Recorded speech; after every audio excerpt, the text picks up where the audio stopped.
Las actividades, yo creo, bueno, hoy día vamos a hacer un poquito más de teoría y al final vamos a dar el contexto del último laboratorio del curso, que es la configuración de dos servicios.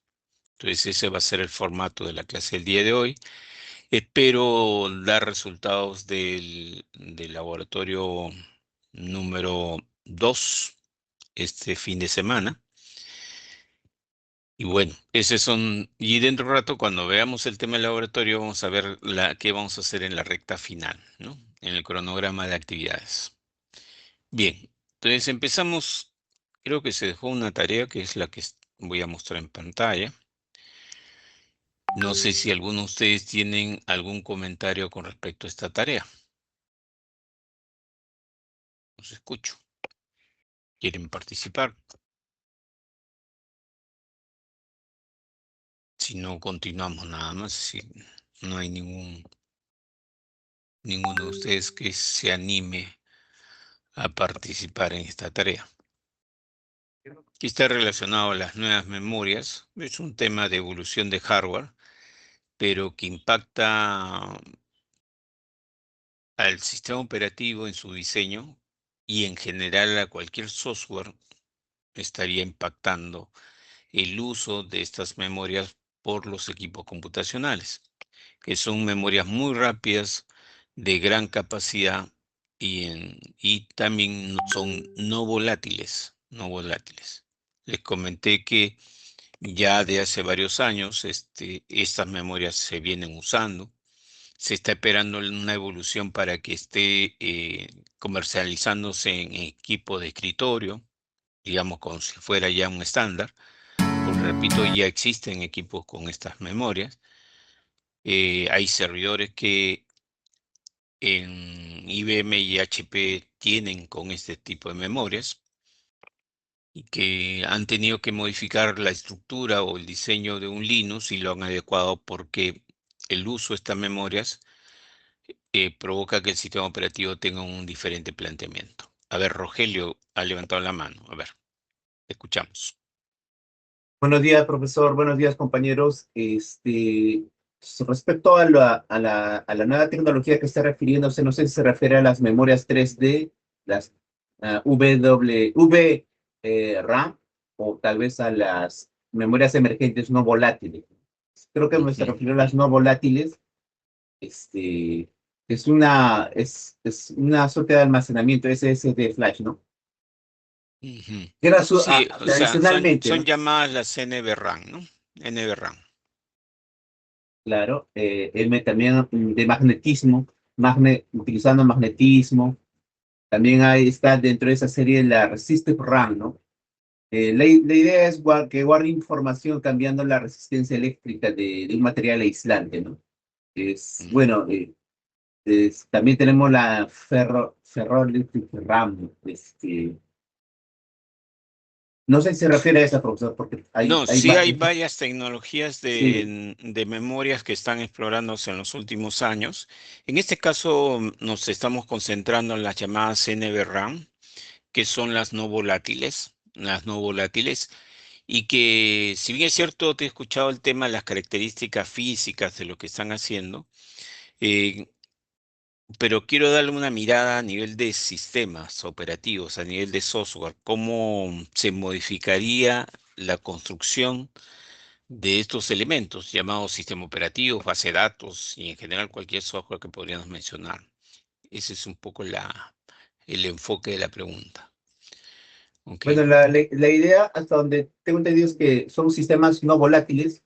Por ejemplo, si la memoria RAM del futuro MRMAN ya no se borra al apagar la computadora, ¿no? Los sistemas operativos ya no necesitan un proceso tradicional de arranque, un boot. Bueno, y Ok. también, y la complejidad mutua, ¿no? Bueno, hasta ahí podría aportar, pues ojalá que mis compañeros puedan aportar un poco más. Gracias. Claro, y ha hecho al final el aporte que sí es válido en el sentido de que es como las lactos que a veces la cerramos sin necesidad de apagarla y que al día siguiente la volvemos a destapar y sigue funcionando normalmente. Entonces, ese enfoque está trasladándose a cualquier servidor, a cualquier computadora en un estándar establecido, porque ya el sistema operativo, el startup no tiene mucho sentido en el, digamos, en el entendimiento que son memorias no volátiles. Es como el disco duro. Nosotros prendemos la computadora y lo que está ahí almacenado, lo hemos almacenado, sigue estándolo, no se borra. Y por lo tanto, la rutina del startup del sistema operativo va a ser muy sencilla. E inclusive algunos dicen que va a desaparecer, que no tiene sentido hacer una rutina startup, salvo que se colgara tu máquina en un momento determinado. Em, por ahí hay un buen punto. Es decir, fíjense que hay una rutina que está siendo afectada, que es el startup, y que ya no tendría que hacer, digamos, la lógica de ver y escoger qué servicios levantar, que es el momento que, si bien es cierto, se ha reducido bastante el startup. Antes el Windows se demoraba un montón en iniciarse, pero ahora se ha reducido bastante por estrategias de cómo levantarlos, el kernel del sistema operativo. Pero estas memorias NVRAM va a desaparecer ese esfuerzo que hace el sistema operativo para escoger lo más conveniente. Ok, Angelo, su aporte. Sí, profesor, buenos días. Justo Bien. investigando sobre esto, bueno, encontré acerca de la tecnología Storage Class Memory, que lo que más lo usan son los data centers en realidad, y sobre cómo impactaría en un sistema operativo sería, bueno, investigando sería eliminando ese rol de mensajero, ¿no? Porque ya como es no volátil y al tener un acceso más fácil a lo que es esa memoria ya no es tan lento, ¿no? Porque justamente las características de esta nueva memoria serían que es no volátil, que, que es más rápido y tiene una gran capacidad, ¿no? Entonces, el sistema operativo, digamos, deja de ser este intermediario, ¿no? Porque ya no tiene que copiar los archivos que están desde el disco hacia la memoria rápida, ¿no? Entonces se elimina esta dependencia que tiene en la RAM, que es el page caché, y el kernel ya no consume lo que son los ciclos de reloj ejecutando estas rutinas, y hace que esta copia de datos, pues desde el disco hacia la memoria principal sea más rápida. Ajá. Ok, a ver, lo graficamos de esta manera. Actualmente, digamos, en las arquitecturas que usamos a diario, tenemos conformado una memoria principal y un disco duro o un almacenamiento secundario que puede ser el disco sólido. Y donde ahí implementa el sistema operativo el file system. Hay un servicio que maneja el file system y que permite dar el soporte cuando un proceso solicita ya sea un contenido de la base de datos o un archivo en general. Ese proceso tiene que pedirle al file system el apoyo para trasladar la información que hubiera en el almacenamiento y trasladarlo a la memoria principal para el uso del sistema. Pero como esta memoria, la nueva, es tan grande, se dice que en realidad el file system va a estar dentro de esta memoria. Y por lo tanto, como usted comenta, ya no se va a requerir, digamos, un mecanismo que se usa entre el file system, que son las memorias cachets, a nivel de disco de almacenamiento también hay unas memorias que facilitan el traslado de la información del disco a la memoria principal. Entonces, todo esto va a desaparecer. El file system ya no necesita dar un soporte, porque va a estar dentro de la memoria. Es tan grande como si tuviéramos un disco enorme, donde ahí es como pensarlo entre comillas, que ahí se ha puesto la memoria principal. ¿Ok? Porque es rápida. O sea, ahí ha partido ambos, tanto Rogelio como usted, partió del criterio de, digamos, enfocado al tema de la no volatilidad, pero está también el tema de la rapidez, ¿no? Y la capacidad enorme que tienen estas memorias que permitirían reemplazar el file system. Ok, voy a consignar el puntaje ahora a usted. Ya lo he hecho con Rogelio.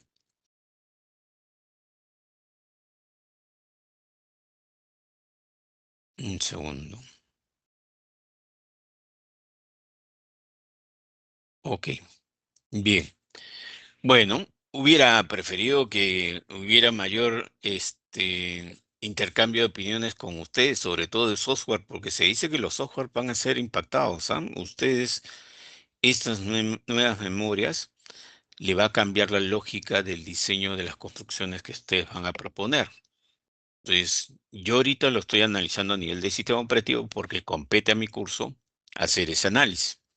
Y estamos viendo que hay aspectos que se van a desaparecer, como por ejemplo el file system.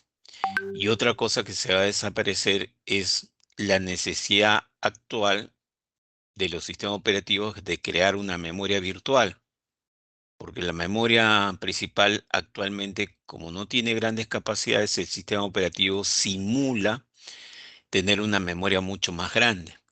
Entonces, esa memoria virtual y el diagrama de 7 estados que hay que suspender y reanudar procesos, adiós. Chao. Ya no necesito memoria virtual porque los procesos van a estar cargados en la memoria, siempre en la memoria principal, porque la capacidad le va a permitir. Antes no lo permitía porque esos 16 gigas, 32 gigas, se agotaba rápidamente y el sistema operativo necesitaba simular tener una memoria más grande. Y ahí hay un conjunto de rutinas que van a desaparecer y por lo tanto el software llamado sistema operativo se va a desinflar. Y el hecho de que un software se desinfle, entre comillas, es decir, que tenga menos funcionalidades, por lo tanto, menos costo va a tener. Porque no es lo mismo tener un equipo de sistema operativo diseñándolo que tengan 200 funcionalidades que se reduzca a la mitad o a la cuarta parte. Entonces, evidentemente, el costo es muchísimo menor. Sí, Piero, adelante. Sí, profesor, buenos días. Bueno, por mi parte, yo creo que uno de los cambios que hay respecto a la construcción de software, que es lo que usted pues menciona, es con respecto a las estructuras de datos no volátiles. Usualmente cuando trabajamos en C++, por ejemplo, cuando asignamos un espacio en la memoria y se cierra el programa, pues este se libera automáticamente, ¿no?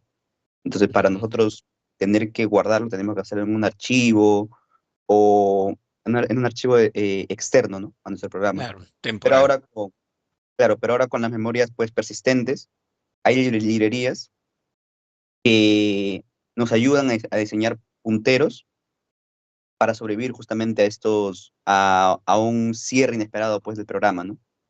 Ujú. Correcto, correcto. Entonces, van a haber acciones que a ustedes le va a facilitar a nivel de software y es correcto lo que usted menciona, ¿no?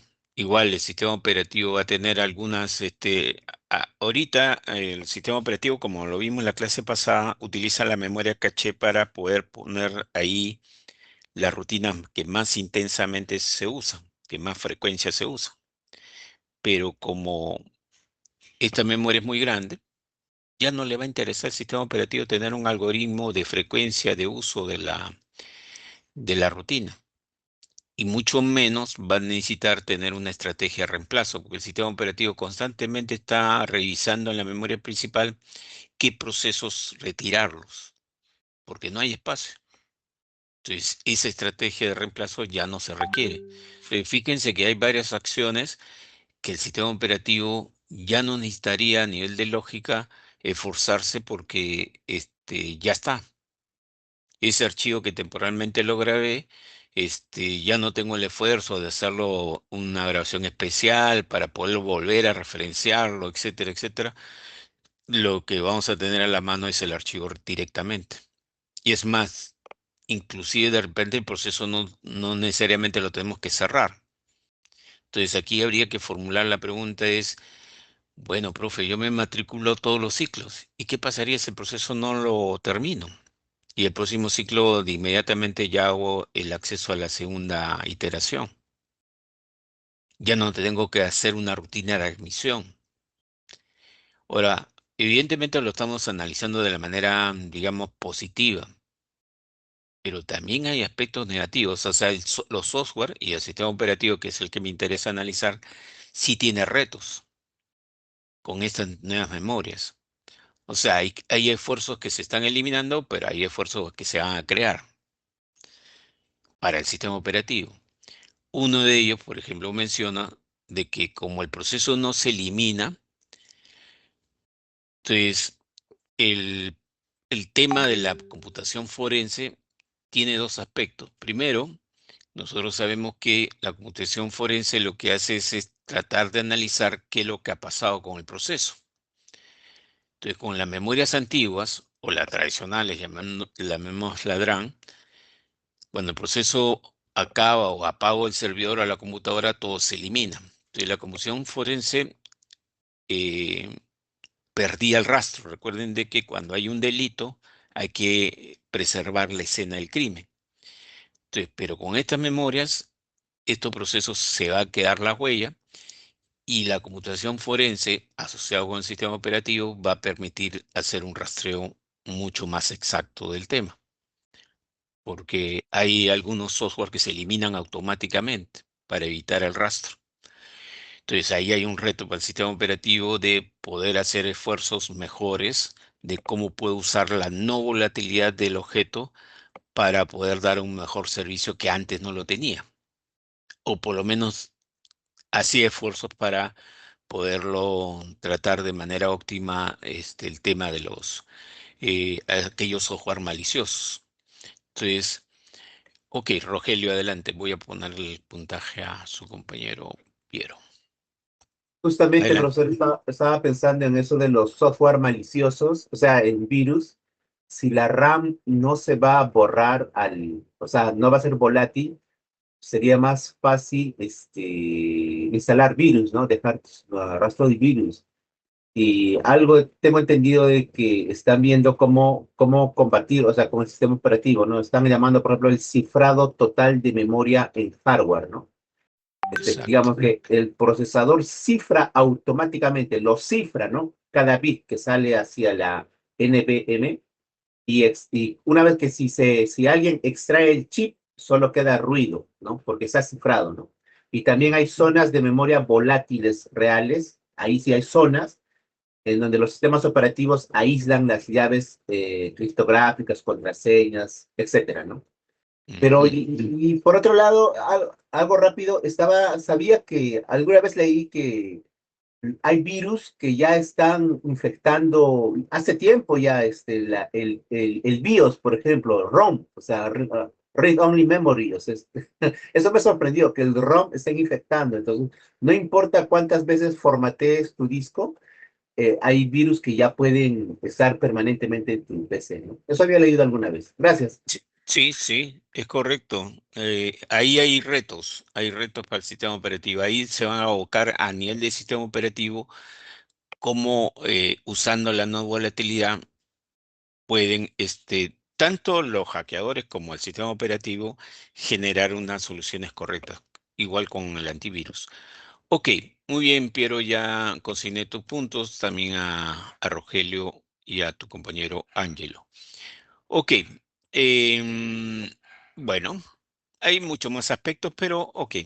Inclusive lo tienen que ver a nivel de software. Por ejemplo, menciono, hay utilitarios que ahorita usamos para desempaquetar o empaquetar archivos. Cuando uno baja un sistema operativo, en realidad la imagen está empaquetada y comenzamos a descomprimirlo. Y en general eso es un enfoque, porque el espacio era reducido. Pero ahora no, con estas memorias grandes, esos utilitarios pierden el sentido de estar empaquetando las cosas.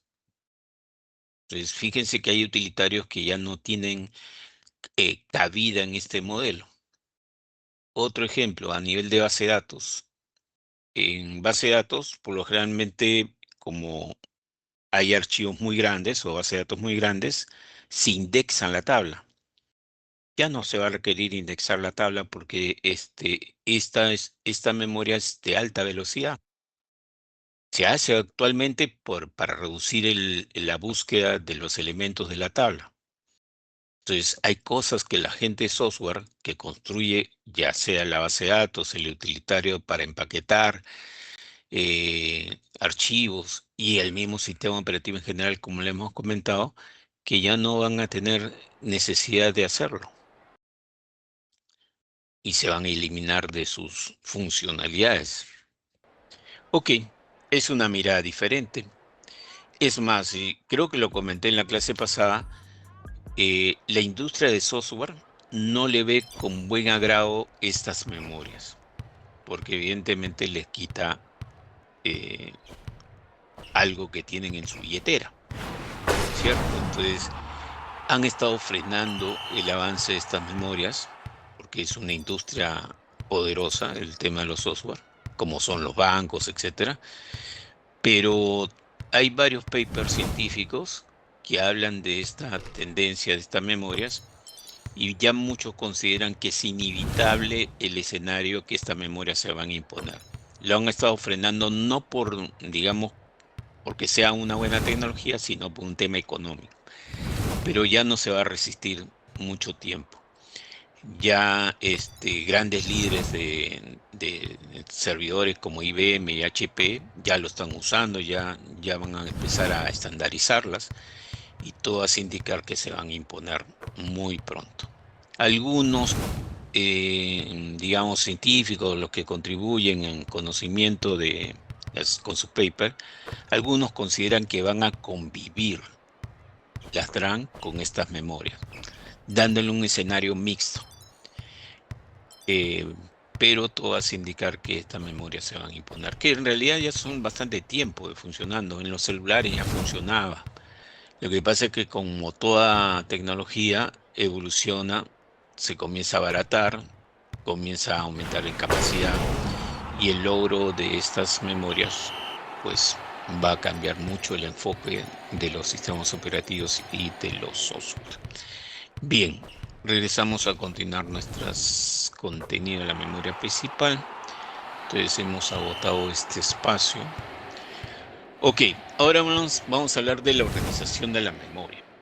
Hemos visto jerarquías, entre las jerarquías está la memoria caché y hemos visto un poco el análisis del hardware, no tratando de concentrarnos mucho en la parte física, porque eso en arquitectura lo reflexiona.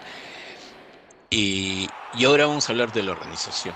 En la organización de la memoria se dice que hay dos enfoques. Uno es un enfoque monousuario o monoproceso, que es aquel sistema operativo que decide que en la memoria principal solamente resida un proceso, a lo máximo un solo proceso. Y si bien es cierto, al inicio de la vida de los sistemas operativos eran monoprocesos, pero se dice que hasta el día de hoy se siguen construyendo sistemas operativos con este enfoque monoproceso. Entonces, a veces critico a algunas personas que hablan de que ya no existen sistemas operativos monoproceso, que es simplemente una historia. Y eso es falso. Los sistemas operativos de tiempo real, sobre todo los críticos, son manejados fundamentalmente de monoproceso. Son aquellos que solamente están controlando un evento. Y al ocurrir el evento, como hemos visto en una parte del contenido de los foros, se hace que se inicie un solo proceso. Ok, el otro enfoque es el enfoque multiprogramado, donde la organización de la memoria principal es que el diseñador divide el espacio asignado en bloques, llamadas particiones o segmentos, de tal manera que en cada uno de estos bloques se puede alojar un proceso diferente. Entonces es un enfoque llamado multiprogramado. Si bien es cierto, nos vamos a concentrar principalmente en el enfoque multiprogramado, porque la mayoría de los sistemas operativos son multiprogramados, pero no pierdan de vista en sus análisis que vamos a hacer de aquí en adelante, de que todavía existen sistemas operativos monoproceso. Es más, están adquiriendo una notoriedad porque ahora se requiere en tiempo real trabajar muchas cosas, ¿no? Tanto el procesador y la memoria principal están generando un contexto de alta velocidad, alto desempeño, que implica pensar en algunos aplicativos que puedan estar exclusivamente trabajando con sistema operativo tiempo real. Bien, entonces tenemos dos enfoques, el enfoque monoproceso y el enfoque multiprogramado. El más usado es el multiprogramado. Los sistemas operativos que ahorita estamos usando en los hogares son multiprogramados, los servidores son multiprogramados, pero no olvidemos en nuestro análisis los monoprocesos. Entonces, la siguiente pregunta, después que tú organizas la memoria principal, después que yo he definido cómo el salón va a estar organizado, yo podría poner una carpeta para poder atender a solamente un alumno. Ese es el enfoque monoproceso. O poner en el aula 40 carpetas para el aforo de 40 estudiantes. Entonces, ya definido la organización, tengo que responder esta pregunta. ¿Cómo colocar los procesos en memoria? Se dice que hay dos enfoques, en forma continua y en forma no continua. Veamos en qué consiste ambas para poder empezar a hacer el análisis técnico del tema. Entonces, una asignación de memoria continua es, como su nombre lo dice, de que si llegara un proceso, vamos a suponer que pesa 900K, el sistema operativo tiene que buscar un espacio único para que el proceso sea alojado de manera completa. Entonces es una asignación continua.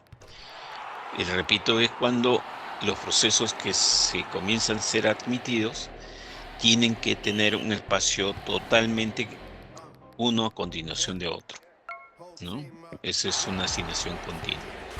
A diferencia de la otra versión, que le llaman la versión no continua, es una versión que el proceso que hace un momento habíamos puesto de ejemplo de 900K, el sistema operativo lo que hace en el momento de la admisión, lo divide en varias partes. De manera didáctica le he planteado que lo está dividiendo en 3 bloques, pero en realidad podría dividirlo en 300, 400 bloques. El proceso lo divide en este caso, en este ejemplo, en 3 bloques y lo comienza a asignar de manera distante. De repente un bloque lo pone en la primera posición de memoria, y el otro bloque lo pone al final de la memoria. Eso queda a criterio del sistema operativo, cómo va alojando el proceso de manera dispersa en la memoria principal, de manera no continua. ¿Ok? Entonces hay una versión que los procesos tienen que estar en un solo sitio o en varios bloques dispersos en la memoria principal. Entonces vamos a empezar a analizar las ventajas y desventajas de cada modelo. Pero primero vamos a hacer la definición de qué significa fragmentación de memoria. Habitualmente en los ciclos, cuando yo hago esta pregunta o estoy en este punto, lamentablemente escucho muchas definiciones cerradas de la fragmentación de memoria. Casi un 90%, 95% no logra definir correctamente o no entender qué significa fragmentación de memoria. Vamos a ver si este ciclo rompemos ese estándar. Pregunta para ustedes, ¿qué significa que la memoria se fragmenta? A ver, quiero escucharlos. Que es un término que me imagino que varias veces han usado ustedes y se han expresado. Mi memoria está fragmentada, mi disco está fragmentado. ¿Qué significa? A ver, ¿quién quiere participar? Ok, se quedan callados, voy a... Ok, Percy, adelante. Ese término más lo conocía por mi disco duro. Ya. Cuando, ¿cómo se llama? Yo hacía la desfragmentación, como que mágicamente liberaba espacio, ¿no? Pero en sí lo que hacía era ordenar dónde se guardaba la información en bloques. Ya. Ok, estás hablando de la palabra inversa, ¿no?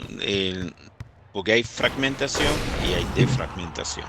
Sí, Efectivamente, enfocas como un entendido de que hay una reorganización del espacio que parece ser ficción de que estás recuperando espacio libre, pero te estoy interpretando, ¿ah? Te estoy refraseando tu tema.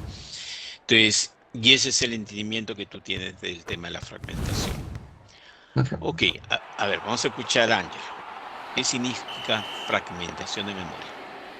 Sí, tengo entendido que está relacionado con el concepto anterior de la asignación no continua, ya que justamente al darse esto genera espacios libres. Entonces, lo que sería este concepto serían estos espacios libres, pero que no se lleguen a aprovechar. Entonces, no se pueden cargar nuevos procesos en estos espacios, justamente, a pesar de que la suma total de memoria libre sea suficiente. Y para eso, si no me equivoco, se utiliza un mecanismo. Ujú. ¿Ese es el mecanismo, cómo se llama, el que han mencionado hace un momento tu compañero? De fragmentación, si no me equivoco, que es ocupar todos los espacios que se están usando en uno solo, continuo, y bueno, cosa que te queda más espacio que se pueda asignar, en lugar de tener estos espacios libres que no se han aprovechado. Ya. Entonces, para usted, entonces, para concluir tu propuesta, tu definición, fragmentación se refiere solamente a los espacios libres, no se refiere a los espacios ocupados, ¿cierto? Se refiere a esos espacios libres que al final no se aprovechan, ¿no? Ujú. Ok, ¿y cuál sería la razón? ¿Por qué crees que no se pueden usar, se desaprovechan? Justamente porque los procesos al tener un tamaño requerido, al estar hablando de asignación no continua, pues el proceso se va partiendo, ¿no? Entonces, justamente esta partición del proceso del espacio que requiere no está dable en ese espacio libre. Ujú. Ya. Ahí faltaría redondear un poquito más un tema, pero has avanzado de manera importante la definición. A ver, vamos a escuchar a Rogelio su criterio. Profesor, en C++, sabemos que cuando una memoria está no necesariamente ocupada, pero quedan restos, queda basura, entonces utilizamos el flush, ¿no? Para borrar esa basura porque en realidad está ocupado, pero está ocupado con restos, o sea, que no está utilizado. Entonces, como la memoria está fragmentada, el sistema operativo ha utilizado ese espacio de memoria, aparentemente está ocupado, pero en realidad solo hay basura, ¿no? Entonces, Ujú. una idea de la desfragmentación, que es la herramienta, tanto en disco duro como en memoria, o bueno, la idea es esa, ¿no? Desfragmentar, ver qué partes están utilizadas y las otras no, o sea, qué parte está, digamos, es útil, ¿no? O sea, es como limpiar, ¿no? Desfragmentar, limpiar, unir todo para que sea más rápido, más eficiente, etcétera. En el disco Mm. duro antes era necesario hacer eso porque era lento. Entonces utilizaba la herramienta desfragmentar disco para que moviera toda esa información importante a un solo lugar y podrías utilizar el resto de forma ordenada, ¿no? Esa era la idea antes. Gracias, Ujú. pues. Ok, bien, Rogelio. Entonces la interpretación de fragmentación de memoria son esas zonas que se quedan como especie de basura y que a través del recolector de basura podemos recuperar esos espacios libres. Digamos, son espacios que han sido un momento usados, pero que el usuario ya lo abandonó, ha eliminado, digamos, la estructura de ese archivo o de ese contenido y que pero existen ahí información previamente guardada y que la quieres recuperar. ¿Ok? Habría que ver, digamos, el entendimiento entre un espacio libre y un espacio reusado, ¿no? O usado. Ok, a ver, vamos a escuchar a Alan. Sí, profesor, buenos días. Yo por fragmentación, bueno, como ya lo mencionaron mis compañeros anteriores, entendí que, por ejemplo, tenemos la memoria libre total, la cual ya es suficiente, pero bueno, se reparte en pedazos pequeños y no contiguos. Y bueno, entonces esto hace que no se pueda usar para una reserva más grande cuando se necesite de manera contigua, ¿no? Un ejemplo claro de esto es, por ejemplo, si tenemos 100 megabytes libres y, digamos, la repartimos en 50 huecos de 2 megabytes cada uno, entonces estos van a estar dispersos entre bloques ocupados, ¿no? Entonces, si hay un proceso que pide 10 megabytes seguidos, la asignación va a fallar. Esto, bueno, no porque falte memoria, sino porque no hay un hueco de 10 megabytes contiguos disponibles, ¿no? Bueno, este era un ejemplo de lo que quería dar sobre la fragmentación de memoria. Ujú. Entonces se refiere a los espacios libres, ¿cierto? Sí, así es. Ya. Ok, a ver, vamos a detener la participación del resto porque ya estamos, creo, cerrando la idea con Angelo y Rogelio que ha hecho un aporte, pero que ambos, tanto a su compañero Angelo y a Rogelio, habría que corregir algunas cosas. A ver, entonces, si nosotros nos vamos a las bibliografías o a buscar este concepto en Internet, nos dicen que la fragmentación de memoria son los espacios libres que no se pueden usar. O el término que ha usado Angelo, que son espacios libres desaprovechados, ¿no? Son espacios libres que no se pueden usar. Entonces, ahora vamos a ver si esa definición, que es el concepto general teórico, si lo asimilamos en la práctica. Pues, ok, ya me han dicho que la fragmentación son los espacios libres que no se pueden usar. Ok, ahora vamos a hacer la interpretación. Ok, a ver, vamos a suponer que son las 8 de la mañana y esta es una foto de nuestro salón. Como es habitual, y esta es una chiquita para ustedes, el salón está vacío, ¿no? 8 de la mañana, sábado, clases. El salón está vacío y el profesor está esperando que lleguen sus alumnos. Entonces, esta es la foto inicial del salón. Como estamos observando, las carpetas están libres. Entonces, pregunta para Joseph Castillejo. ¿Me escuchas, Joseph? ¿Joseph? Profesor, buenos días. Ok, veo que has habilitado tu micro, pero no te escuchamos. Bien, Joseph. Profesor, buen día, ¿me escuchó? Ahora sí, ahora sí. Pregunta. Ya que has escuchado la definición de fragmentación de memoria, en este instante, considerando esta foto del salón, pregunta, ¿el salón está fragmentado?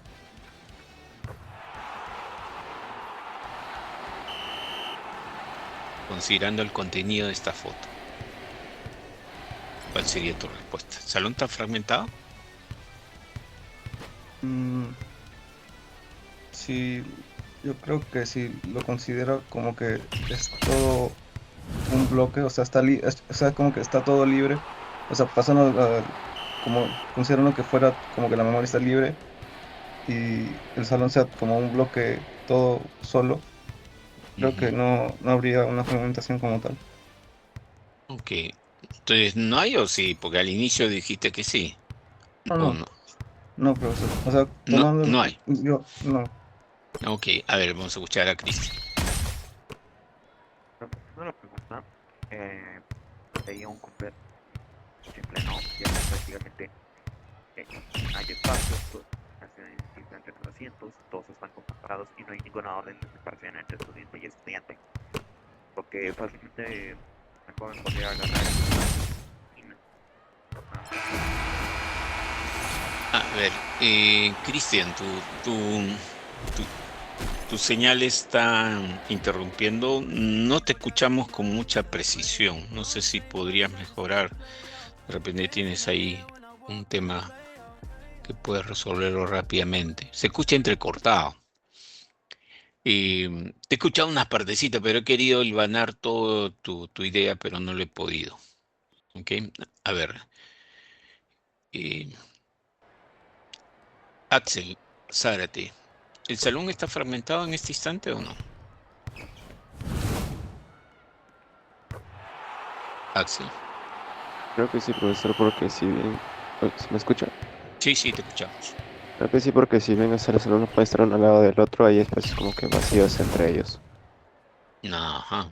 Ok, entonces usted considera de que estas zonas vacías, que son espacios libres, que de repente no están siendo usados. Digamos, la separación entre las columnas o las filas de las carpetas.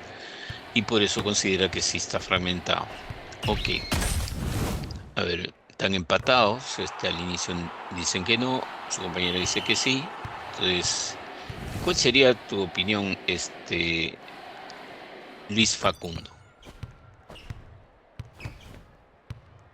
¿Está o no fragmentada la memoria? El salón.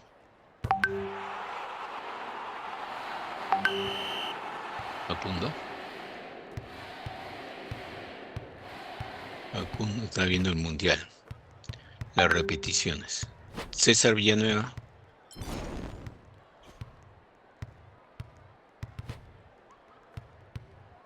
Los dos están viendo el partido. César.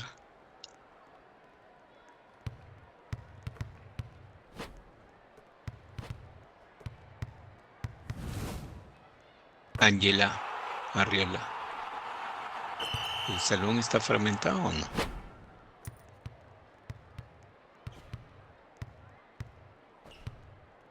Tampoco.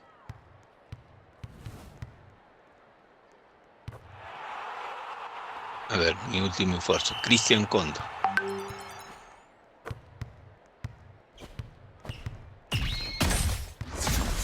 ¿O alguien quiere participar? Alan, adelante. A ver, si tenemos el salón ahí con todos los asientos vacíos y están juntos, diría que no, no está fragmentado todavía. Ya, ok. Entonces vamos a seguir la línea de Alan, ¿ah? Ok, profesor, el salón no está fragmentado porque yo veo que las carpetas están libres y aquí hay que hacer una corrección a su compañero que hablaba de que los espacios que hay entre una fila a otra considera fragmentación. ¿En qué sentido? Hay que aclarar, o sea, cada carpeta es una unidad de asignación. Es decir, es una unidad que permite asignar espacio, en este caso a ustedes como estudiantes. En el caso del sistema operativo, la memoria principal también se divide en varios bloques y cada bloque le llaman unidad de asignación, que significa que es una porción de la memoria que el proceso va a poder usarla. Entonces, el salón ha sido estructurado de tal manera que las unidades de asignación son las carpetas y por lo tanto no nos estamos refiriendo a los espacios que están entre una fila a otra en la carpeta. A veces las analogías fallan, pero ahí no. Ahí lo que tenemos es enfocarnos en las carpetas que permiten que se aloje ahí un estudiante o lo utilice. Entonces, efectivamente al inicio el salón no está fragmentado, porque hay espacios libres y si un alumno llega, de repente el alumno se ubica en la primera carpeta. O, como hay a veces alumnos que les gusta sentarse al final. Entonces vamos a suponer que los alumnos van llegando y se van ubicando. A algunos les gusta estar cercano a la ventana, otros cercano a la puerta. Entonces vamos a suponer que comienzan a sentarse ustedes de esta manera. Entonces vamos a pensar que han ido llegando los alumnos y se han ido ubicando de manera aleatoria de acuerdo a algunas preferencias. Algunos se van al final, otros adelante, etcétera, etcétera. Pero si sigo con esta lógica, el salón nunca se va a fragmentar, ¿cierto? ¿O sí? Pregunto. Ojo que bajen la mano para poder darme una idea, porque ojo, el tema de la fragmentación he tenido que corregir algunos aspectos ahí. A ver, Roberto, ¿quieres participar en este tema? ¿En qué momento se fragmenta la memoria? Bueno, profesor, estoy investigando un poquito y el tema de la fragmentación siempre implica un desperdicio o un uso ineficiente de la memoria. Así que supongo que si estamos haciendo la analogía de que cada carpeta es un espacio, ¿no? Es un espacio de memoria que puedo usar, ¿no? Y los alumnos representan un proceso. eh, digamos que estas carpetas están preparadas, no sé, siguiendo con la analogía, ¿no? Para alumnos que, no sé, miden tal vez 1,80 m, no. Supongo que un ejemplo de fragmentación podría ser que, claro, sin intención de ofender a alguien bajito, pues claro, un Ok, alumno pequeño que no ocupe toda la carpeta, por hacer un ejemplo. claro. Porque no se pueden poner dos alumnos en una misma carpeta, ¿no? Ya. Ok, Roberto, una buena reflexión de la mañana. A ver, efectivamente, hay carpetas pues, que los gorditos no se pueden sentar tan fácilmente como los flaquitos, ¿no?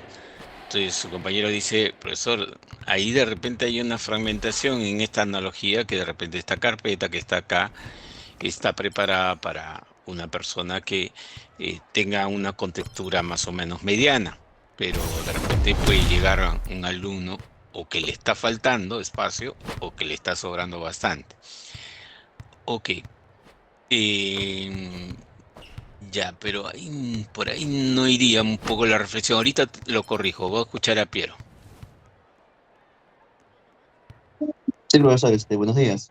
En primer Buen día. lugar, yo creo que debemos precisar un poco sobre la fragmentación, porque, como mencionaba el compañero Ángelo, es cuando, si bien existe espacio libre para almacenar un nuevo programa, está desorganizado, o podemos decir que está dividido. Entonces, dado que está de esa forma, no se puede usar para un nuevo programa, a pesar de que justamente hay espacio libre. Justamente aquí en el contexto del salón, un ejemplo que yo podría pues dar es que, por ejemplo, los alumnos tienen que entrar en grupo y necesitan estar juntos para poder trabajar como un grupo de trabajo, ¿no? Entonces, suponiendo, por ejemplo, que no sé, que hay 30 carpetas, por decir, y en lo que van saliendo y entrando, pues los alumnos nos quedan 10 vacías, pero están dispersas, por decir, unas están al final, unas están al fondo, otras están adelante. Entonces, si llega un grupo de 5 alumnos que tienen que trabajar juntos porque son grupo, ahí tenemos un problema pues de fragmentación porque el espacio está pues desparramado, ¿no? Entonces tiene que esperar a que se libere justamente carpetas que estén cercanas o que estén contiguas, pues, ¿no? Correcto, correcto. A ver, esa es un poco la reflexión y lo llevo ya de frente a sistemas operativos. A veces el proceso requiere 800K o 900K como hicimos el ejemplo, pero no hay esos 900K, porque la memoria está dispersa, los espacios libres están dispersos. Tiene de repente un espacio libre de 300, tiene un espacio de 100, tiene otro espacio de 400, pero no lo tiene junto. Igual como dice Piero, de repente llega un grupo de 5 alumnos y en ese momento me piden en un espacio en el salón, pero me exigen que sea continua. Fíjense que estamos hablando de versión continua y no continua. Entonces, si me exigieran los alumnos que le asignen un espacio continuo, yo voy al salón y digo, bueno, acá no les puedo, no hay espacio, acá tampoco, no hay espacio. Entonces, cada vez más, conforme va pasando el tiempo, conforme se va usando la memoria, se van achicando los espacios libres, de tal manera que llega un momento que, si bien es cierto, sumando las carpetas libres o sumando los bloques libres, pudieras asignarle espacio al proceso, pero no lo tienes continuo. Entonces, es ahí donde se genera el tema de la fragmentación. Cuando se solicita la admisión del proceso, pero para un formato continuo. Porque si fuera no continuo, yo le diría al primer alumno, ok, tome esta carpeta que está acá libre, al otro lo ubíquese en esta carpeta, etcétera. Correcto, por ahí va el tema, como Piero nos ha comentado. Están relacionando, la fragmentación está relacionado a qué técnicas estuviéramos usando, ya sea continua o no continua. Ahora, solamente para corregir algunas intervenciones que hicieron algunos de sus compañeros, porque nosotros estamos hablando de que la fragmentación solamente está relacionada a los espacios libres, no se considera los espacios ocupados. Entonces nosotros, a nivel de lógica, siempre ponemos un criterio para poder ver la característica o la propiedad del objeto. Entonces, en este caso estoy definiendo el contenido del objeto. Un contenido L significa que es libre o ocupada, pero ojo que yo puedo usar otros criterios para manejar, en el caso del salón, si quisiera yo hacerlo de esa manera. Yo puedo poner, profesor, la carpeta está reservada, que es diferente a la libre, que son aquellos alumnos que a veces entran al salón, dejan su mochila y dicen, profesor, disculpe, voy a ir un rato a los servicios y regreso inmediatamente, pero esa carpeta está reservada. O ustedes mismos, cuando ven que hay una mochila ahí, simplemente buscan otro espacio libre. Como también no se consideraría aquí las carpetas malogradas. Fragmentación son espacios que están habilitados para ser usados, pero que hay algo que le impide no hacerlo. El sistema operativo no lo puede tomar. Y como repito, el tema es cuando nos piden una asignación continua. ¿Ok? Es ahí donde se fragmenta. Y en el caso del salón, para resolver ese tema, yo le puedo decir a todos los alumnos, a ver, todos acomódense del lado derecho para que en la última fila se genere un gran bloque libre, que es cuando nosotros en los discos tradicionales teníamos que fragmentar el disco para poder recuperar espacios libres. Pero ojo que a la intervención de alguno, creo que al inicio un compañero mencionó a un estudiante donde dijo, claro, utilizó el término que aparentemente recuperaba más espacios libres. Ojo, no es que recupera más espacios, sino está recuperando los espacios libres. No es que me aumente de 100 a 200 los espacios libres, no. Está recuperando esos 100, pero que estaban dispersos, pero lo ha juntado y finalmente se ha sostenido a los 100. Ok, entonces ese es entender el concepto de fragmentación. Ok, fragmentación de memoria, que es lo que ocurre en los sistemas operativos. Ok, continuamos. Ok, Piero ha cerrado el tema, salvo que Rogelio o Ángelo quieran agregar algo más, pero creo que ya se cerró el tema con Piero y... Ok, a ver. Un segundo.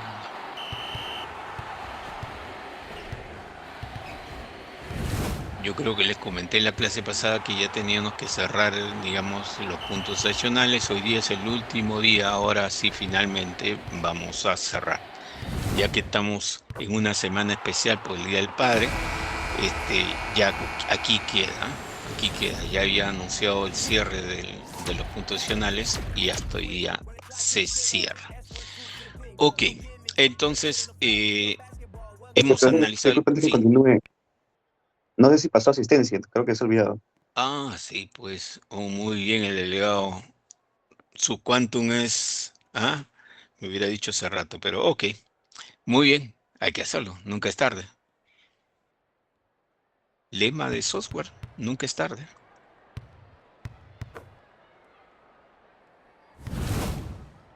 Un segundo, estamos abriendo la...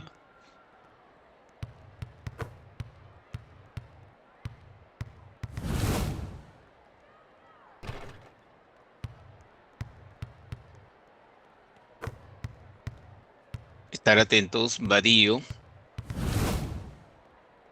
Vadillo Edwin, ausente. Cabrejos, Presente, profesor. ok. Carrascal. Carrascal María, ausente. Castillejo. Presente, profesor. Ok. Serna. Presente, profesor. Facundo. Presente, profesor. Florencio. Presente, profesor. Gil. Gil Alberto, ausente. Goitía. Presente, profesor. Grijalva. Presente, profesor. Gutiérrez. Presente, profesor. Herrera. Herrera Ronnie, ausente. León. Presente, profesor. Maque. Martínez. Presente, profesor. Orozco. Presente, profesor. Padilla. Padilla Rodrigo, ausente. Torres. Presente. Uscamaita. Uscamaita Gabriel, ausente. Vargas. Presente, profesor. Vegas. Presente, profesor. Yanyachi. Presente, profesor. Zárate. Zárate presente, profesor. Ok, se guarda asistencia en el primer bloque. Ok, se guarda.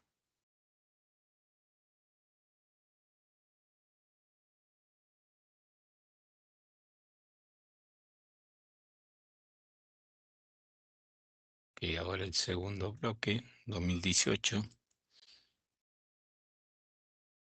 Arriola. Presente, profesor. 1. Presente, profesor. Cóndor. Presente, profesor. Machaca. Presente, profesor. Segura. Presente.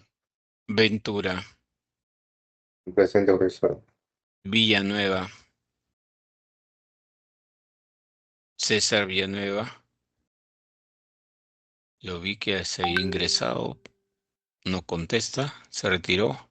César Villanueva, ausente. Ok, se guarda asistencia. ¿Sí? Ok, se guarda asistencia.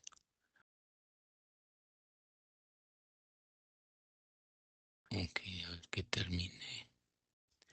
Bueno, ok, que se quede ahí. Ya.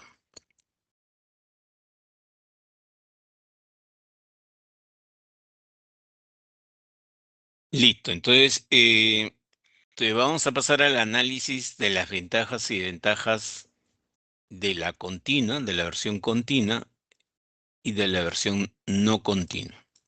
Entonces hemos quedado que la versión continua es cuando un proceso llega y busca ser alojado o ser admitido por el sistema operativo. El sistema operativo busca un bloque libre y le asigna de manera completa, de manera única, en un solo bloque a ese proceso. A diferencia de la no continua, que lo puede dividir en varios bloques y alojarlo en sitios diferentes. Ok, empezamos el debate con ustedes. Aspectos positivos y negativos que pudieran tener cada una de estas dos versiones. ¿Qué de bueno o qué de malo tiene? A ver, Rogelio, adelante. Bueno, profesor, comencemos con la asignación continua, ¿no? Las ventajas, por ejemplo, que es sencillo, ¿no? Es un mapa de memoria del sistema operativo muy fácil de gestionar. Como está conjunto es sencillo de hacer, ¿no?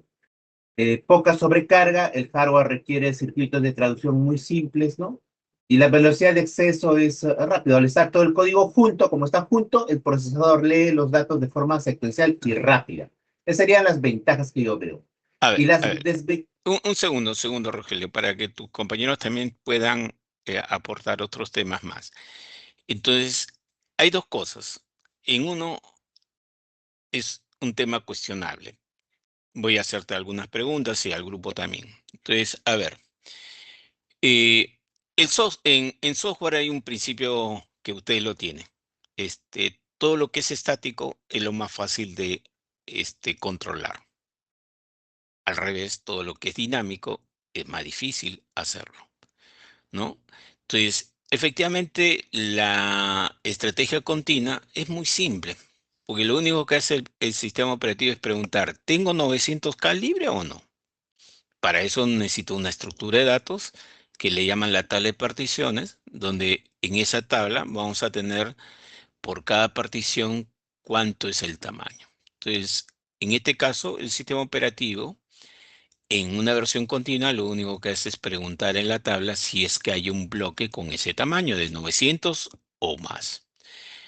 A diferencia de la otra técnica no continua, el sistema operativo tiene un mayor esfuerzo, porque si bien es cierto hay la tabla de particiones, pero tiene que ver si la sumatoria de algunos bloques libres le va a dar ese tamaño de 900K que el proceso está pidiendo.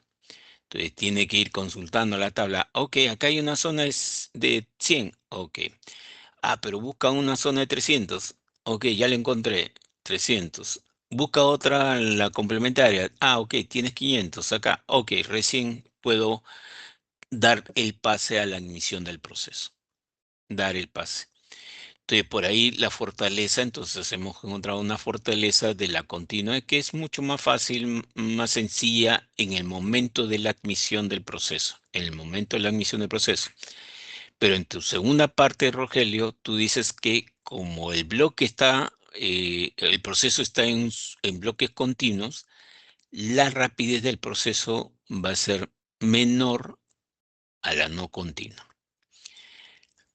Ahí habría que debatir un poquito más el tema, pero lo dejo pendiente para ver si alguno de tus compañeros corrige o confirma esa decisión.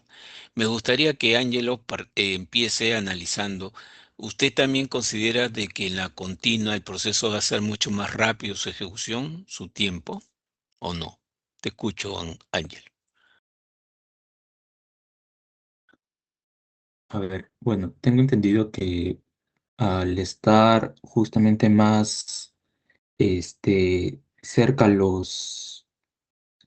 que son todo el almacenamiento, la memoria, este, si bien es cierto, yo siento que la velocidad es la misma, porque, bueno, por definición de arquitectura, la velocidad de acceso a la RAM siempre es la misma. En cambio, cuando es disco duro, ahí ya hablamos de un tema de desempeño en realidad. Y entonces, y la lentitud entonces no está en el proceso. Mm, no le comprendí. O sea, porque estamos debatiendo si el tiempo de ejecución del proceso va a aumentar o va a disminuir, ya sea usando continuo o no continuo. Entonces, usted también, mejor dicho, usted dice que la velocidad sería la misma en continua. Sí, ¿Entendí así o no? sí, exacto. Ujú. Entonces, eh, el proceso no se ve afectado si está en un solo bloque o en 3 o en 8 bloques en la memoria principal. Claro, en cuanto a ese criterio, no se vería afectado, solo en ese criterio, claro. ¿Y hay alguien que se vería afectado con que el proceso está de manera no continua? Ah, si es que está en no continua, pues, a ver, yo lo que entiendo es que, bueno, hay una desventaja, ¿no? Que el algoritmo de distribución sería mucho más complejo, porque, como usted mencionó, hay que determinar, cuántas particiones se va a hacer de dicho proceso y a la vez, si hay ese espacio libre entre los espacios libres, justamente. Ujú. Entonces siento que de cierta forma esa es una desventaja de la no continua. Ya.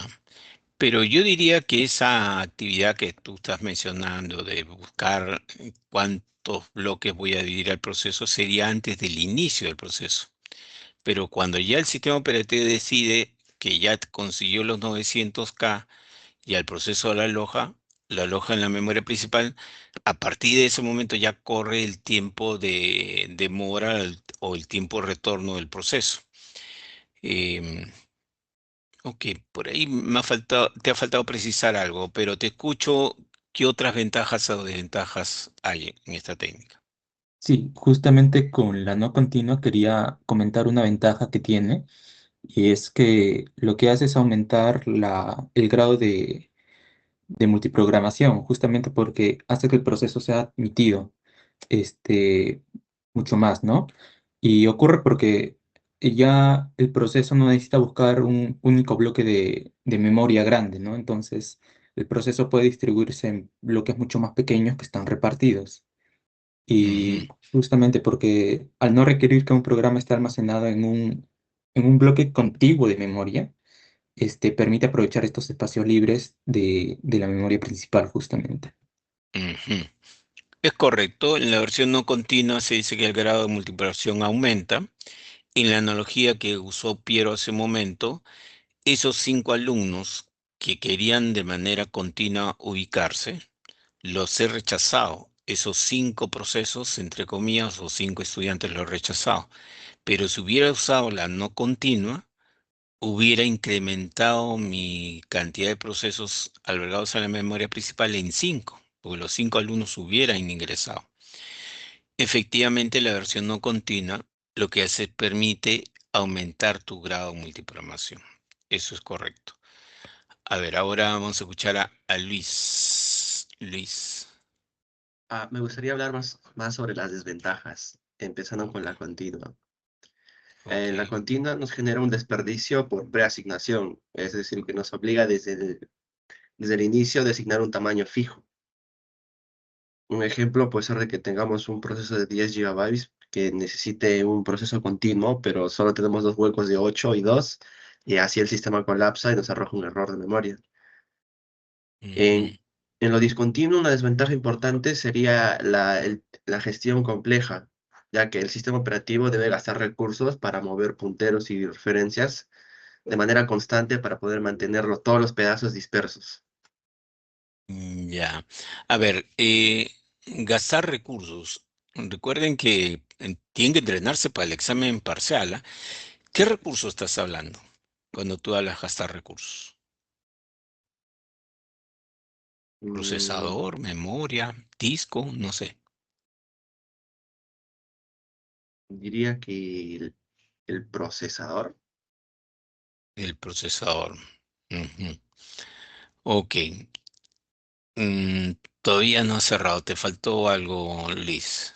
Ángelo, ya consigné tu puntaje. Si deseas, bajas la mano, Ángelo. Mantén alzado la mano, Luis. Podría darte otra oportunidad. ¿Ok? Piero. Sí, profesor. Bueno, en primer lugar, justamente complementando a lo que mencionaban mis compañeros, es que una ventaja de la memoria continua es que nos da la mayor velocidad de acceso, dado que todo el programa pues está junto, se sabe dónde empieza y dónde termina pues cada cosa. Entonces el acceso a los datos es directo. Ujú. Además es de simple implementación, es una implementación muy sencilla, pero una desventaja importante que A ver, un sí. segundo, Piero, un segundo, Piero, para ir, digamos, reflexionando tu participación. Ojo que hace un momento tu compañero justamente Ángelo ha dicho de que es falso afirmar que un proceso en una versión continua, su ejecución sea más rápida que la no continua. O sea, el proceso habría que ver si es que está afectado, si está junto o está en un solo bloque. Ahorita voy a aclarar ese tema. Por ahí el tema tiene otra óptica. Fíjate que, y ténganlo en cuenta que Angelo ha comentado que en las memorias principales, en las memorias, las DRAM, el acceso es uniforme. Mencionó de su tema de arquitectura, Ángelo. Es un tema de arquitectura. Entonces, por ahí es incorrecto tu primera reflexión, Piero. En la segunda, sí, pues es la simplicidad, lo había comentado también Rogelio. A ver, te escucho ahora tu desventaja. Creo que querías hablar de una desventaja. Ya, bueno, sí, profesor. Bueno, en primer lugar, la memoria continua tiene una desventaja y es por eso que se prefiere usar, actualmente ahora se usa más la discontinua, y es que tenemos fragmentación externa. Como mencionaba justamente en el ejemplo del salón, cuando los programas pues van entrando y saliendo, se llenan de huecos o espacios no libres que no están, pues, es que están dispersos en la memoria, y cuando entra un programa grande, pues, no se admite no se admite a pesar de tener a pesar de tener el espacio justamente por la fragmentación, ¿no? Ujú. Correcto. Habla de, porque hay dos tipos de fragmentaciones, interna y externa. Efectivamente, las técnicas generan estos conceptos y es válido tu participación. Piero, ya anoté tu punto. Vamos a seguir con Pedro. Sí, profesor. Buenos días. Buen Bueno, día. me gustaría continuar con algunas desventajas del enfoque no continuo. Creo que en alguna clase se comentó que puede ocurrir por la sobrecarga por cambio de contexto, ¿no? La hiperpaginación, que es cambiar de un proceso a otro. Esto implica ir guardando, restaurando registros, actualizando tablas, limpiando la caché del CPU. Esto es costoso en tiempo. Por otro lado, una desventaja del proceso continuo, eh, pues yo creo que el crecimiento, ¿no? El crecimiento puede llegar a ser rígido, digamos, si un proceso necesita más y más memoria y de manera continua no puede solventar ese espacio, pues debe moverse a otro hueco más grande, ¿no? Copiando todo, y esto también es costoso, es un proceso lento. Estás hablando de la continua, Sí, ¿o no? ajá, sí. Ok, ok. Ahí valido tu participación. Un ratito voy a consignar tu punto. A ver, efectivamente la continua tiene una desventaja. Tiene otra desventaja, que es cuando el proceso necesita más espacio. Vamos a suponer el proceso 900K ya está alojado, pero a su continuación ya hay otro proceso que también ya está ocupando el espacio continuo.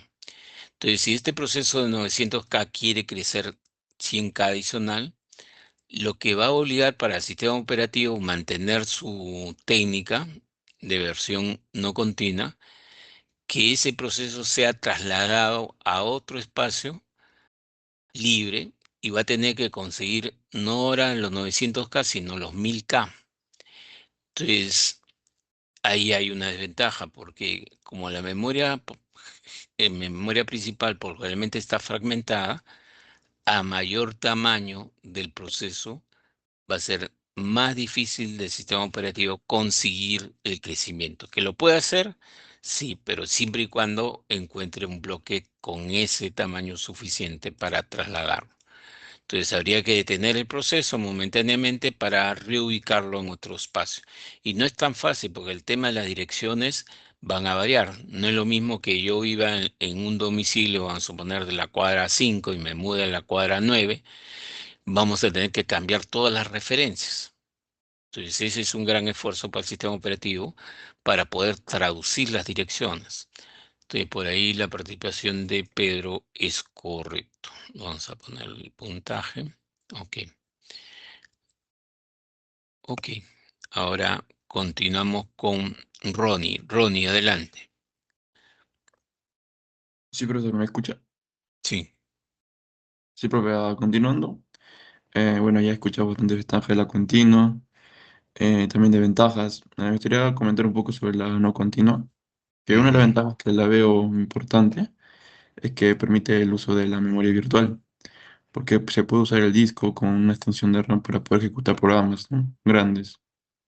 Y también siguiendo a una Pero para, desventaja. pero para ir avanzando en alguno de los criterios que tú planteas, ojo que en ambas puedo plantear memoria virtual, ¿ah?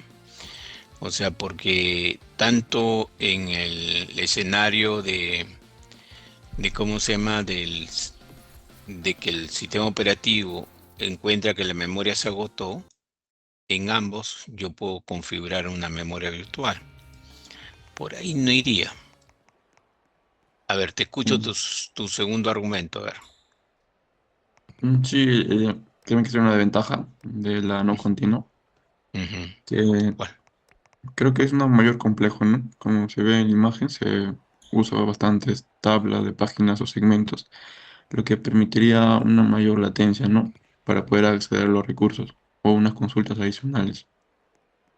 ¿Y eso se vería afectado el proceso por esas demoras en el acceso o no?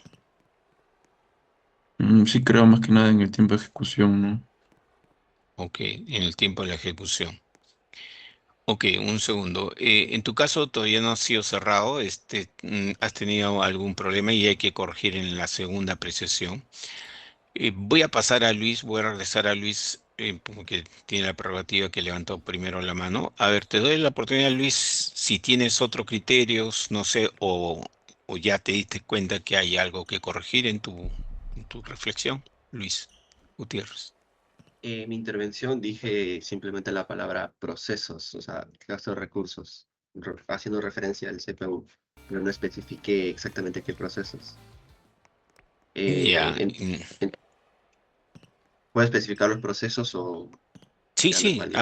amplíalo, porque mi cuestionamiento fue cuando tú hablaste de recursos, entonces recursos es muy amplio, entonces puede ser el procesador, la memoria RAM, entonces tú concluyes que es el procesador. CPU en general, claro. Correcto. Entonces te ratificas en esa posición. Sí, pensaba dar ejemplos. ¿A qué me refería con CPU? Ya, a ver, te escucho.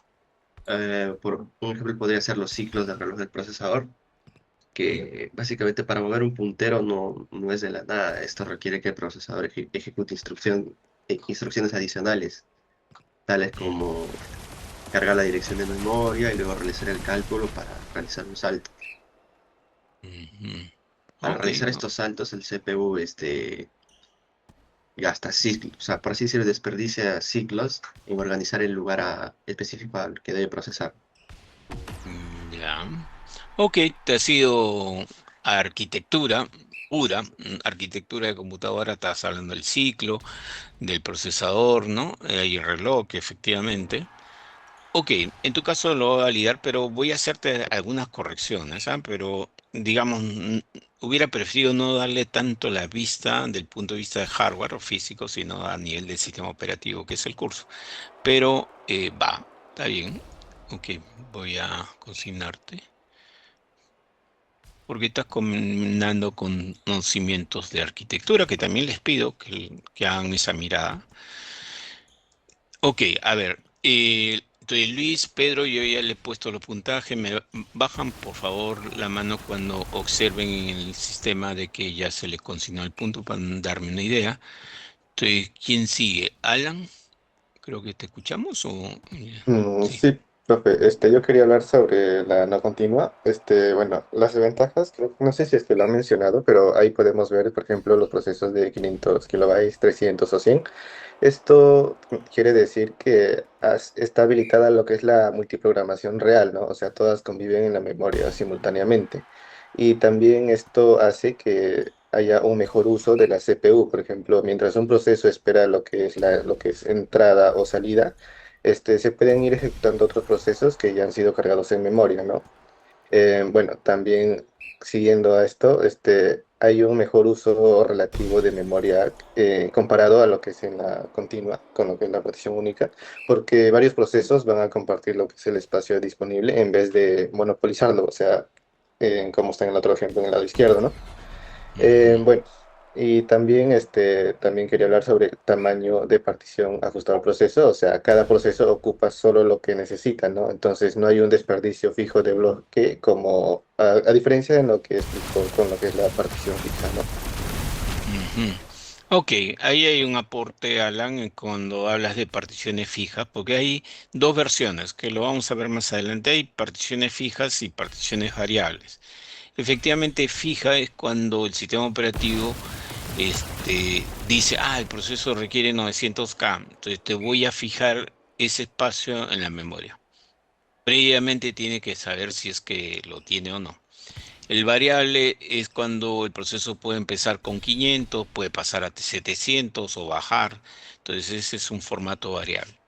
Y que las técnicas se ven afectadas por ese criterio. Por ahí sí hay un razonamiento. Un segundo. Ventura. Ok. A ver. Bueno, Ángel y Piero siguen manteniendo la mano. Ojo que ya les consignan los puntos o quieren hacer otras apreciaciones. No sé. Pregunto. En mi caso quería comentar una desventaja de la no continua. A ver, lo escucho. Justamente al estar particionado el proceso se utiliza lo que es una estructura de datos, que es una tabla, ¿no? Una tabla de particiones o de mapeo que gestiona y localiza lo que son estos fragmentos donde se encuentra repartido todo el proceso. ¿Ya? Entonces, por esa parte lo veo y siento que habría un consumo de memoria por parte de esta tabla. Y la idea es que sea liviano, pero pues al final va a consumir espacio, ¿no?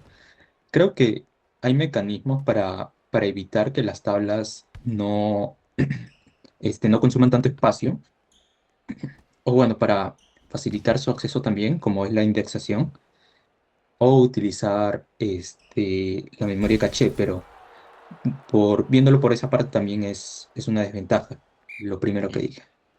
Ya. Bueno, han mezclado varias cosas, Ángelo. A ver, entre enlazadas o escuchadas así linealmente, hay contradicciones uno con el otro. O sea, habría que depurar, ¿no? O sea, se ha abierto varios frentes, ¿no? La rapidez, el almacenamiento. Traten de enfocarse, por favor, en el examen en un punto que ustedes consideran el más sólido, porque si ustedes agregan un montón de cosas en su respuesta, que es lo que les he dicho, eviten escribir, porque ahí es donde falla. Yo ahorita lo voy a aclarar, hay que, digamos, perfilar un poco más la respuesta, Ángel. A ver, vamos a escuchar a Piero. Sí, profesor, yo también sí quería brindar un aporte más con respecto a la memoria discontinua. Y es que, bueno, ¿no? Justamente la dinámica de ese tipo de memoria es que el programa se divide en pequeñas partes, que es lo que conocemos como paginación, y también lo que es la memoria se divide en marcos del mismo tamaño, ¿no? Entonces, de esta forma el programa puede estar esparcido en diversas partes. Bueno, es un poco la definición, ¿no? Y entre una de sus ventajas que tenemos es que evitamos la fragmentación externa, pero como desventaja tenemos la fragmentación interna. Es que básicamente lo que hace es que si una parte del programa es muy pequeña en comparación al bloque que se le ha asignado, ese bloque se pierde, ¿no? Porque hay una cantidad de memoria considerable que no se está utilizando, ¿no? Aunque a pesar de esto, y de todas maneras se prefiere la memoria continua por la flexibilidad que esta ofrece, ¿no? Eso quería aportar, profesor. Ya, ok.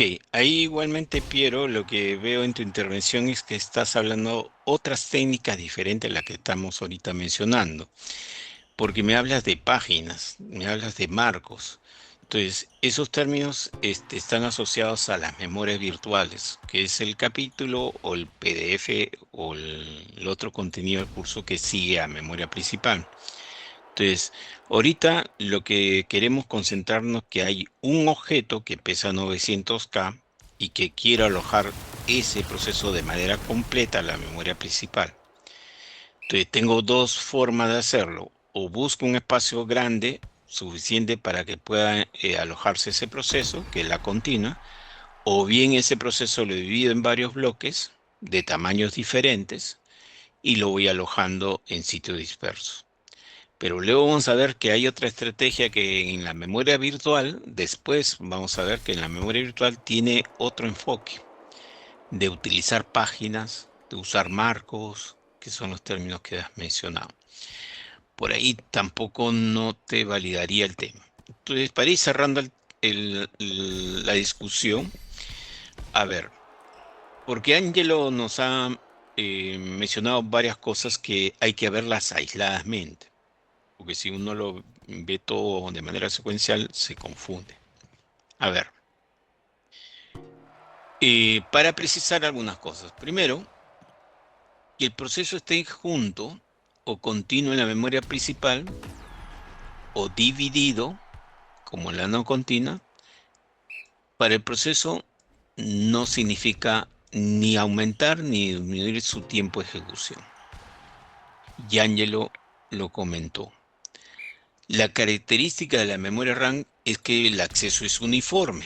Una característica muy importante de las memorias principales es que tiene velocidad de acceso uniforme. ¿Qué significa? Que accesar a la celda 0, a la celda que está a la mitad de la memoria o la celda final, todas tienen el mismo valor de tiempo de acceso. A diferencia de las memorias secundarias, que sí existe una latencia en el salto de un lado para otro. Entonces, en memoria RAM no existe tiempos diferentes, todos son uniformes.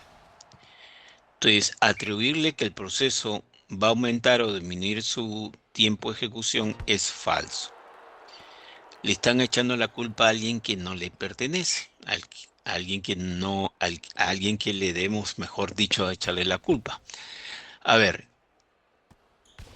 el problema está en el sistema operativo. El análisis va al sistema operativo. ¿Por qué?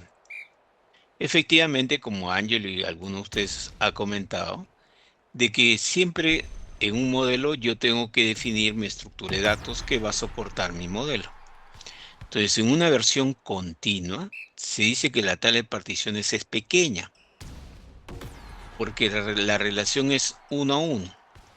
Un proceso va a tener una entrada en la tabla de particiones para poder ahí alojar en qué dirección está, qué tamaño es, etc. Entonces, en la continua es 1 a 1. En cambio, la tabla de particiones en la versión no continua es grande.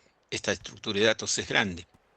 Porque si bien es cierto, yo de manera didáctica he planteado que el proceso está dividido en 3 bloques, en este ejemplo, pero en la vida real puede ser que ese proceso esté dividido en 80 partes.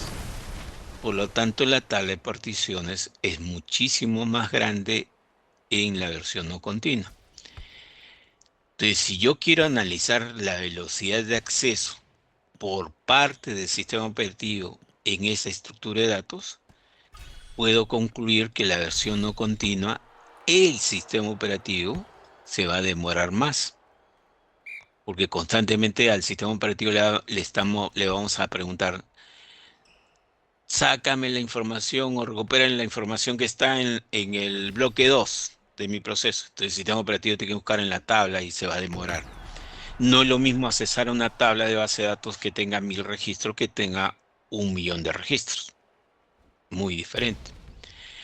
Entonces, primera conclusión, que hay que hacerla aisladamente. En una versión no continua, el sistema operativo se va a demorar más en el acceso o en la recuperación de los bloques para permitir que el proceso utilice ese contenido. Y eso se debe a que la tabla de partición es más grande. Ahora, ahí donde en el comentario de Ángelo habría que mejorarlo, en el sentido es, ¿esta tabla de particiones dónde se graba? Se graba en el área del kernel, ¿no? Esta tabla se graba en el área del kernel para darle rapidez en la administración del sistema operativo con respecto a los procesos. Entonces, como la tabla de particiones es más grande en la no continua, el sistema operativo ya no es tan liviano, porque va a necesitar más espacio en la memoria principal para contener estas estructuras de datos. Ojo que estamos analizando solamente la tabla de particiones. Y todo cuenta. A nivel del sistema operativo todo cuenta. Si tú tienes una estructura muy grande, te perjudica. Porque ese sistema operativo cuando levante va a requerir más espacio. Entonces estás analizando ya no el tiempo y hemos pasado al análisis del tamaño de la estructura de datos. Entonces, ahí aisladamente yo puedo comentar que en una versión no continua, su desventaja es que su estructura de datos que maneja el modelo, que es la tabla de particiones, es muchísimo más grande que en la continua. Y por lo tanto, el sistema operativo te va a demandar más espacio. Contrario a un propósito de un sistema operativo que debería ser liviano. Nosotros no queremos que el usuario reclame de que cuando levanta el sistema operativo, todo se lo lleva al sistema operativo de la memoria. Lo consume totalmente. Sería erróneo que yo en el salón me tome la mitad del salón para mí. Oye, no es tan lógico, pues. La idea es que a ustedes, a los docentes, le den el espacio suficiente para poder administrar las cosas.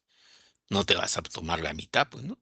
Algunos salones, no sé si lo han modificado, porque algunos aulas, ya no dicto en el pabellón antiguo, están mal diseñadas, porque su espacio del profesor es muy amplio. Le están quitando un espacio a los estudiantes, que muy bien para eso está el propósito del dictado en curso. Igual aquí en el sistema operativo, la consigna es que el kernel tenga el mínimo espacio necesario para administrar las cosas. Y esto es contraproducente en la tabla de particiones. Entonces, ahí donde Angelo, y a todos, ¿no? O sea, en el examen, si ustedes quieren reflexionar las cosas, no las hagan de manera lineal, analícenlo individualmente. Si quiero analizar el grado de multiplicación, desarrollo mi grado de multiplicación. Si deseo analizar el consumo de los recursos, lo hago. Y aquí un poco el comentario a su compañero, el tema del procesador. Aquí básicamente es un tema de memoria. Si bien es cierto, hay el ciclo de reloj, etcétera, estamos hablando del acceso a la estructura de datos. Y eso va a depender del espacio donde está almacenada esa tabla. Entonces hay un tema de consumo de memoria. Ahí el crítico es el tema de memoria, no tanto el procesador, que era un poco lo que le quería reflexionar a algunos de ustedes. Ok, entonces vamos a detenernos momentáneamente aquí porque ya toca el desayuno y nos reencontramos a las 10 para poder continuar y cerrar unas ideas más que necesito que, digamos, este esquema de las ventajas y ventajas de estas dos técnicas se pueda hacer una conclusión final. Listo, entonces voy a apagar mi micro y regreso entre 20 minutos.